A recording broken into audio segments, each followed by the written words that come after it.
For dreams to take their wings and soar, a new path opens at this door.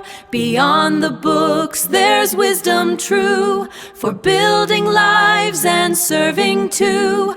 Prativa Institute, a guiding light, making education our might, making education our might. When are watching my video, myself Anikesh Singh, and today we are going to start our chapter whose name is When, Where and How.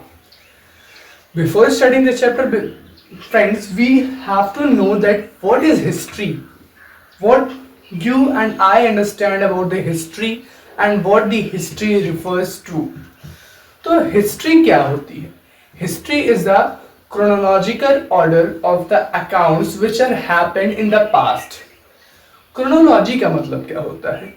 Chronology का मतलब होता है जब कोई चीज लगातार आती है। तो जिस उसी तरीके से इतिहास में वो सारी घटनाएं जो लगातार हुई हैं, क्रोनोलॉजिकली अरेंज्ड हैं, हम उन्हें पढ़ते हैं हिस्ट्री में। Why there is the need to study history? आखिर हिस्ट्री हमें पढ़ना क्यों चाहिए? What is the need? कुछ भी हम करते हैं तो हमें पता होना चाहिए कि why we are doing this. I am teaching you for what? For AIR1 in UPSC. That's why for your and our base in UPSC foundation, I am teaching for this. So why we study history? चलिए समझते हैं कि why we study history. First, to know about our ancestors, that how they live, how they wear and what they ate. Means हमारे पूर्वज जो थे वो क्या खाते थे, क्या पहनते थे, कहाँ रहते थे, कैसे रहते थे, इन सारी चीजों के बारे में जानने के लिए we study history. हम इतिहास पढ़ते हैं। दूसरी चीज, to know about the things or the mistakes that had done by our ancestors and we have to learn from it and we should not repeat it. मतलब वो क्या गलतियां जो हमारे पास्ट में हमारे ancestors ने की और उन्हें हमें दोबारा दोहराना नहीं है, इस चीज के लिए, इन सब जानकारियों के लिए we study history, हम इतिहास को पढ़ते हैं। Now our this portion has been done to why we study history. I hope that this question is clear to you all, that why we study history and what is the real definition of history. Next, first I have divided this chapter into 3 parts. First we are going to start from the very first page of our NCERT, where there is a mention of the name, there is gatherers. So who are the gatherers? Gatherers कौन होते हैं? A person who collects the useful commodities like fruits and vegetables from the forest is known as gatherers. देखो gather का मतलब ही यहाँ एक word है gather. Gather का मतलब होता है इकट्ठा करना। तो गैदरर्स वो हुआ करते थे जो चीजों को इकट्ठा करते थे जंगलों में। अब जंगल में क्या होगा? खाने पीने की वस्तुएं जैसे फल फूल, यही सारी चीजें जो गैदरर्स थे वो इकट्ठा करते थे। तो गैदरर्स कौन है? I hope that clear. और जो अगली चीज है, सुलेमान और किरतार हिल्स का वहां पर एग्जाम्पल दिया गया है। एक बहुत इंपॉर्टेंट पॉइंट है जहां पर फर्स्ट जो है यहाँ पर खेती होना प्रारंभ हुई थी, यानी start begins to grow crops. Men and women both started to growing crops. और which crops are grown? कौन सी वो crops थी जहाँ पर grow की गई थी? तो there are wheat and barley. There are majorly 2 crops which are grown here, wheat and barley. Next point जो उसमें mention है वो है कि North Vindhyas.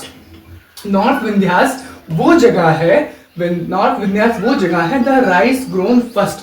जहाँ पर जो राइस है, राइस पता है ना, चावल, जहां पर राइस की खेती सर्वप्रथम यानी first where the rice has been grown, वो जगह कौन सी थी? नॉर्थ विंध्यास। 4 पॉइंट्स हमने कवर किए। पहले तो हिस्ट्री के बारे में समझा, गैदरर्स कौन होते हैं समझा, फिर सुलेमान और खिरतार हिल्स के बारे में समझा, किस तरीके से वहां मेंस और वुमेन्स ने खेती करना शुरू किया और क्या उगाया? Wheat and barley. उसके बाद हमने देखा कि नॉर्थ विंध्यास में राइस जो था सर्वप्रथम बार उगाया गया। चलिए आपको ले चलता हूँ। देखो हिस्ट्री मेरे हिसाब से history is like a time machine. That's why I love. लोग कहते हैं भाई टाइम ट्रैवल करना उतना इजी नहीं है, नहीं हो सकता, it is impossible. But I say that if you are a good student, if you have interest in history, then you are just believe that you have a time traveling machine. Like if you want to go in past, come here. तो चलिए चलते हैं 4700 साल पहले। 4700 साल पहले जो cities हुआ करती थी वो बैंक्स ऑफ द रिवर पे सेटल हुआ करती थी। कोई भी चीज जैसे कहते हैं कि लाइक वी आर एडवांस, पर वो और एडवांस थे, उनकी सोच एडवांस होना शुरू हुई थी, इवोल्यूशन होने शुरू हुए थे। तो उन्होंने सिटीज को बैंक्स पर यानी रिवर बैंक्स पर सेटल करना शुरू किया। मान लीजिए कि ये रिवर है, दिस इज रिवर गंगा तो इसके बैंक्स पर उन्होंने घर बनाना और सेटलमेंट रहना शुरू किया। क्यों रहना शुरू किया? देखो, जो सबसे बड़ी नीड क्या है? वाटर। द बेसिक कमोडिटीज है रोटी कपड़ा मकान, एंड वाटर तो बहुत जरूरी है सर्वाइवल के लिए। तो वाटर तो मेनली यहाँ पर अवेलेबल ही रहता था, और फॉरेस्ट के पास में तो खाने की चीजें अवेलेबल रहती थी। इसलिए तो 4700 साल पहले जो सिटीज थी वो बसना शुरू हुई रिवर्स के किनारों पर। बैंक्स मतलब होता है किनारा। फिर 2500 साल पहले, अब थोड़ा आगे आइए, देखिए उल्टा चले गए यहाँ पर। 4700 साल पहले गए थे, अब उससे कम 2500 साल पहले चले तो गंगा के बैंक्स पर, गंगा के किनारे, मान जैसे गंगा रिवर थी तो गंगा के किनारे जो थी सिटीज और लोगों ने रहना शुरू कर दिया। अब गंगा के ट्रिब्यूटरीज क्या होते हैं? ट्रिब्यूटरीज में एक शब्द है ट्रिब्यूट। ट्रिब्यूट का मतलब होता है जब हम समर्पण करते हैं, like if I give tribute to ex prime minister, ऐसा हम लोग बोलते हैं ना। तो ट्रिब्यूटरीज का मतलब होता है, मान लीजिए कि एक नदी बह रही थी, this is a mother river कह सकते हैं ऐसा, कि मेन रिवर थी, और उसमें कोई अन्य नदी आकर मिल गई। तो जो अन्य नदी इसमें आकर ज्वाइन होती है बच्चों, इसे हम कहते हैं ट्रिब्यूटरीज। यानी इसने अपना जल जो है वो इसको ट्रिब्यूट किया। तो ये सारी जो हो गई यहाँ पर, ये ट्रिब्यूटरीज हो गई। तो जो गंगा की ट्रिब्यूटरीज थी उसे हम सोन कहते थे, और इसके सोन को ही हम मगध के नाम से जानते थे, आज जो कि बिहार में है। गंगा की ट्रिब्यूटरीज को हम सोन के नाम से जाना गया, और जो मगध, आज जो मगध में उपलब्ध है, मगध में उपस्थित है, और जिसे आज हम बिहार के रूप में जानते हैं। ट्रेवलिंग, देखो, today there is a very easy to travel from one place to another because we have land transports, we have airways, we have railways, we have also the ship, boats, caravans, etc. But before, पहले past में कैसे होती थी चीजें? Curiosity. If we are going to study history, we are going to first we are curious about the topics. तो traveling are dangerous. तो travelling हुआ करती थी वो डेंजरस, खतरनाक हुआ करती थी, बट नॉट इम्पॉसिबल। लोग कभी नहीं रुके, समय कभी नहीं रुकता, तो लोग क्यों रुके? लोगों ने नहीं मानी किसी के, because it is not impossible. आप बताए कि ट्रैवलिंग जो थी वो डेंजरस थी because we do not have any type of equipments, like we do not having any type of facility, but impossible भी नहीं थी क्योंकि एवोल्यूशन हो रहा था ना, तभी तो हम आज यहाँ तक पहुंच पाए। तो कारण रीजंस क्या थे? Natural disaster. मान लीजिए first I am going to settle on the bank of river, में गया किसी बैंक के रिवर पर, नदी किनारे रहना शुरू किया। आज से भी नदी किनारे रहना शुरू करेंगे। अब नदी किनारे में रह रहा हूँ, वहां पर फ्लड आ गया, मान लीजिए कि एक तरीके से बाढ़ आई बहुत तेजी से, और मैं बह गया, घर पूरा घर बह गया, पर मैं किसी तरह बच गया, तो मैं तुरंत भाग से भाग लूंगा, भैया बहुत तेज बाढ़ आई है। लिवलीहुड, अपनी रोजमर्रा की चीजों को इकट्ठा करने के लिए, मान लीजिए कोई पेड़ था यहाँ पर, मुझसे रोज खाना मिलता था, मुझे फल मिलता था, मैं खाता था। एक दिन आया कि वो पेड़ ही सूख गया। तो लिवलीहुड के लिए भी आर्मीज, लोग रिक्रूटमेंट्स करते थे आर्मीज में, तो लोग जाते थे, तो कुछ लोग तो लैंड कैप्चर करने के चक्कर में आर्मी में सेटल हो गए।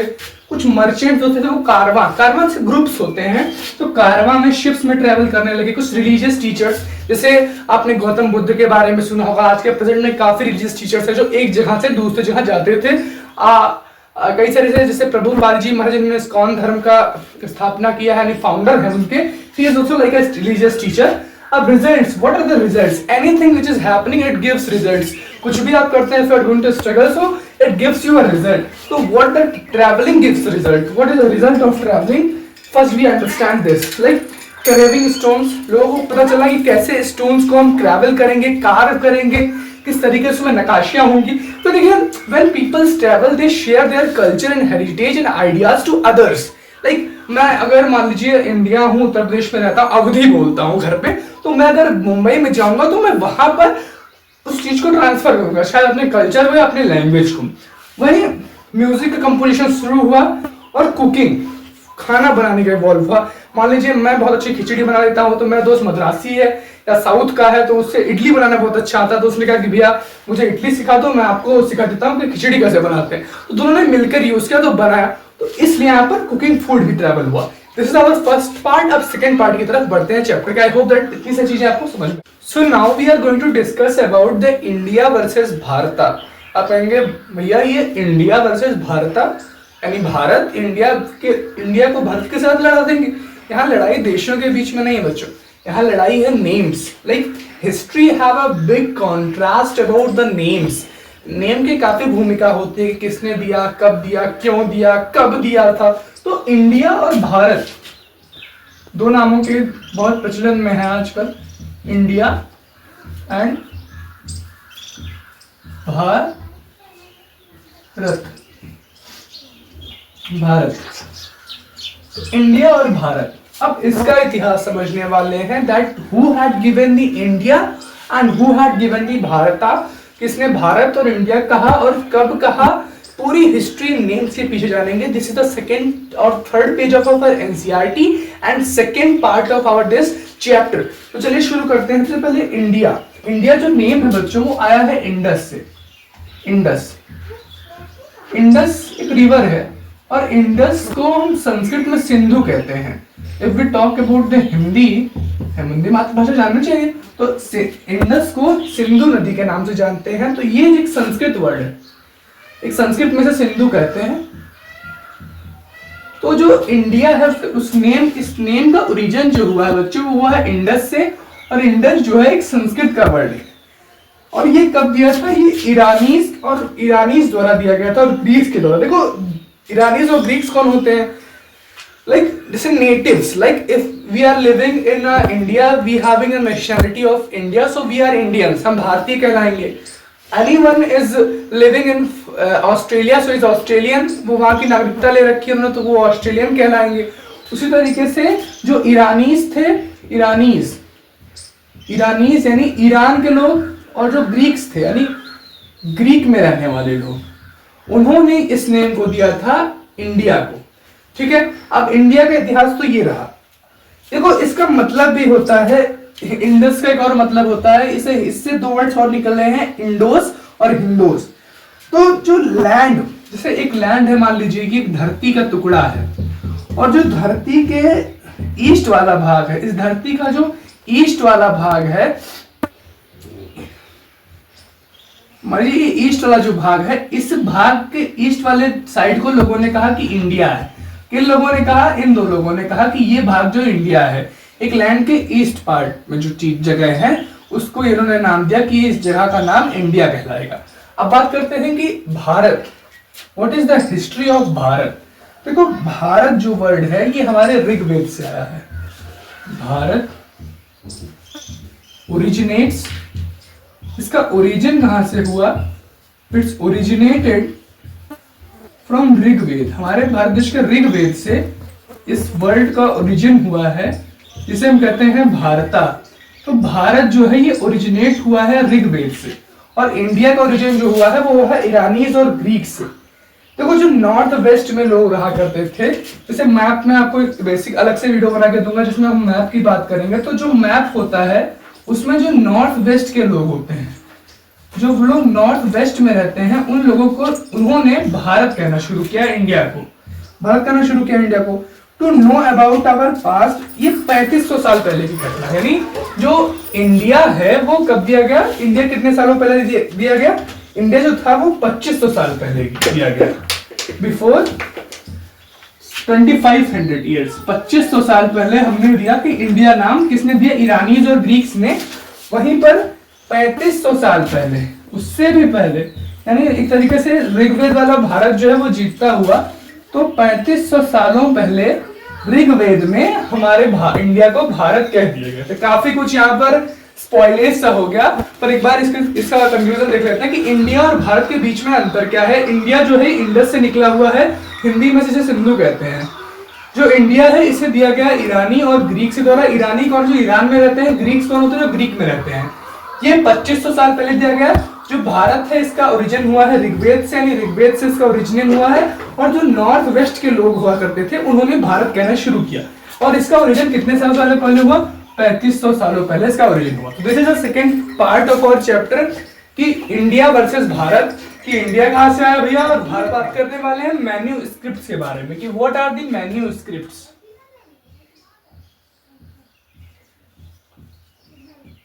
मैं आपको एक चीज बताऊं, इस हिस्ट्री में ये चीज ने मुझे बहुत काम दिया है, मतलब बहुत हेल्प की है, और आपको भी काफी हेल्प करेंगी चीजें कि जो वर्ड होते हैं, वर्ड्स के अंदर ही इनका मीनिंग छुपा हुआ होता है। तो मेन्यू जो है, ये मेनू इसका ही मतलब होता है, मेनू का मतलब होता है हैंड। अलग अलग भाषा में वर्ड है, तो एक लैंग्वेज होगी जिस लैंग्वेज में मेन्यू का मतलब होता है हैंड। तो जो हैंड रिटेन चीजें होती थी, और स्क्रिप्ट का मतलब तो आप जानते ही हैं, तो जो हैंड स्क्रिप्टेड चीजें हैं यानी हाथ द्वारा लिखी गई चीजें जो होती हैं उन्हें हम कहते हैं मैन्यूस्क्रिप्ट्स।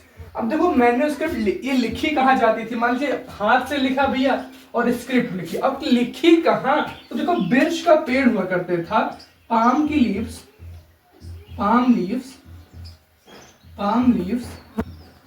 और बिर्च ट्रीज। देखो दो तरीके की चीजें आएंगी, पाम लीव्स यानी पाम की पत्तियों पर हम लिखा करते थे, और दूसरी चीज थी बिर्च के पत्तों पर। अब ये बिर्च एक तरीके का पेड़ होता है, पेड़ पाया कहाँ जाता है, हिमालयाज में, हिमालय में यानी हिमालयाज में जो बिर्च का पेड़ है बच्चों वो पाया जाता है। अब देखो जो मैन्यूस्क्रिप्ट थी उससे कुछ तो भाई कीड़े खा जाते थे, some are eaten by insects, कुछ तो जैसे मान लीजिए मैन्यूस्क्रिप्ट आपको बना के दिखाता हूँ, ये एक पेपर हुआ करता था, लीजिए ऐसे पेड़ की पत्ती है और इसी पे हम लिख डाले कुछ, ये मैन्यूस्क्रिप्ट हो गई और हाथ से यहाँ पर लिखा गया। लिपियां अलग अलग हुआ करती थी, पर इसे कुछ जो थे वो इंसेक्ट्स खा लिया करते थे, जैसे दीमक आपने देखा होगा, जैसे हम in English we called it, हम उसे कहते हैं कि लाइक व्हाइट आंट जिसे कहते हैं, तो उसने मान लीजिए उसको खा लिया। पर जो बचे हैं कुछ तो टेम्पल्स और जो मॉन्टेसरीज हैं उसमें प्रिजर्व करके रखे गए, some are preserve in temples, कुछ टेम्पल्स में और मॉन्टेसरीज में इसको प्रिजर्व करके भी रखा गया। अब जो प्रिजर्व किया गया वो मतलब क्या क्या होता था मैन्यूस्क्रिप्ट में, what are the things which are present in the manuscript, क्या चीजें लिखी होती थी इसके अंदर। देखो इसमें मेनली हुआ करता था लाइफ ऑफ किंग, किंग के लाइफ में क्या था, रिलीजियस टीचिंग्स किसे कहें, क्या कहें कि रिलीजियस टीचिंग्स जो हुआ करती थी, रिलीजियस टीच हुआ करते थे। मेडिसिन के बारे में उसमें कोई उपचार फेमस रहा होगा तो उसके बारे में भाई बता दिया हमने। उसके बाद मेडिसिन के बाद हमने कोई साइंस के बारे में भी होता था। पोएम्स प्लेज यहाँ तक की हुआ करते थे, पोएम्स भी होते थे, प्लेज भी हुआ करते थे। अब इसकी लैंग्वेज क्या हुआ, देखो लाइफ किंग ने अपनी जिंदगी जीवन काल में क्या कुछ किया मैन्यूस्क्रिप्ट में लिखा। रिलीजियस टेक्स्ट, रिलीजियस यानी साधु संत क्या बोलते हैं भाई मैन्यूस्क्रिप्ट में लिख दिया। मेडिसिन क्या होते हैं मतलब उस समय पर कौन से उपचार फेमस थे उन्हें मैन्यूस्क्रिप्ट में लिख दिया। साइंस के बारे में, पोएम्स के बारे में, प्लेस के बारे में मैन्यूस्क्रिप्ट में लिख दिया। अब किस लैंग्वेज में लिखी जाती थी, देखो मेनली जो लैंग्वेज हुआ करती थी, लैंग्वेज मैं शॉर्ट में लिख रहा हूँ तो लैंग्वेज होती थी संस्कृत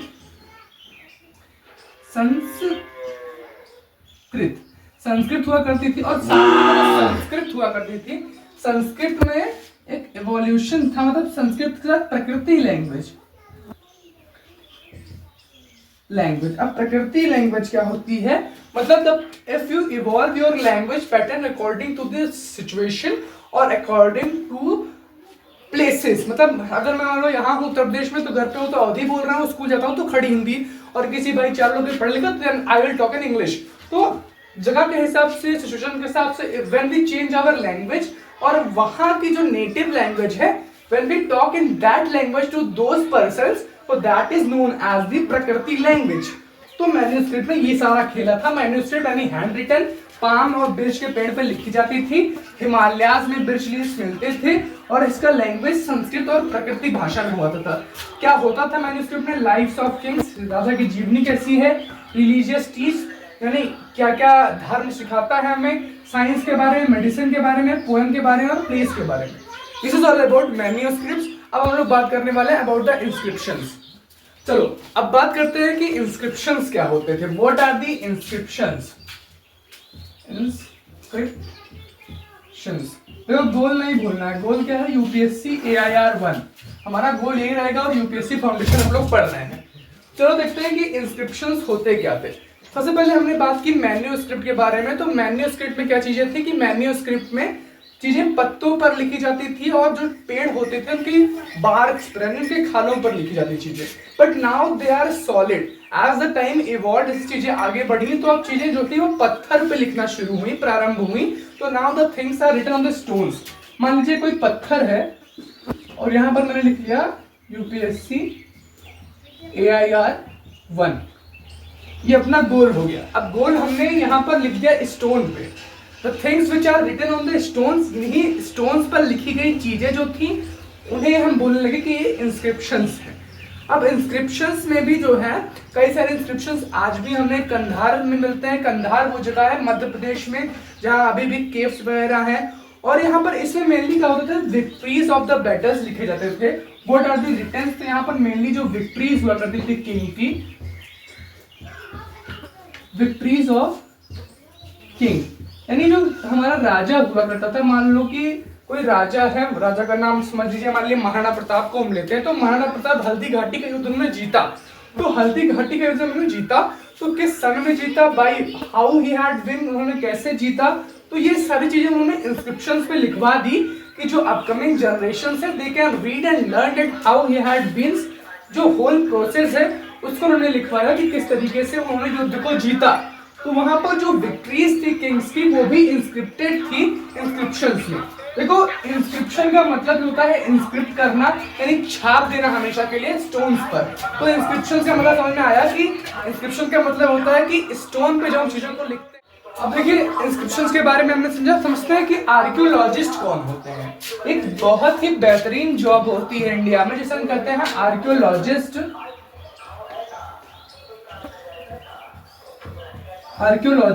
और जो आर्कियोलॉजिस्ट जॉब करते हैं, यानी जो साइंटिस्ट वगैरह होते हैं, वो आर्कियोलॉजी पढ़ते हैं।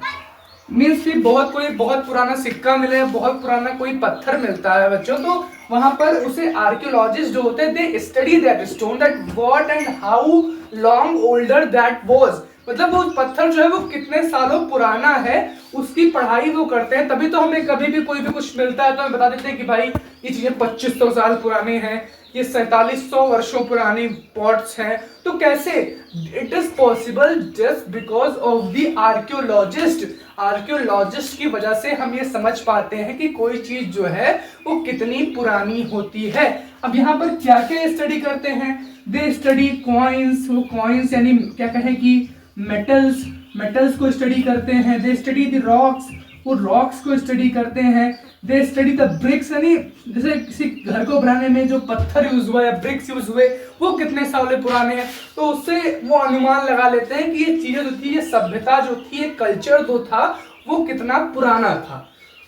तो इस चैप्टर में मेनली इतनी ही सारी चीजें थी। हमने एक एक पॉइंट्स को एनसीईआरटी के एक एक पॉइंट्स को बहुत ही माइन्यूट और अच्छे से विजुअलाइज किया, समझा। सबसे पहले पार्ट में हमने देखा कि किस तरीके से जो विंध्यास है, सुलेमान और किरतार हिल्स है उनके बारे में। फिर हमने देखा कि इंडिया और भारत जो नाम है बच्चों ये कहाँ से आया, इसका ओरिजिन कहाँ से हुआ। उसके बाद हमने समझा कि इंस्क्रिप्शंस क्या होते हैं। फिर हमने देखा कि मैन्यूस्क्रिप्ट क्या हुआ करती हैं।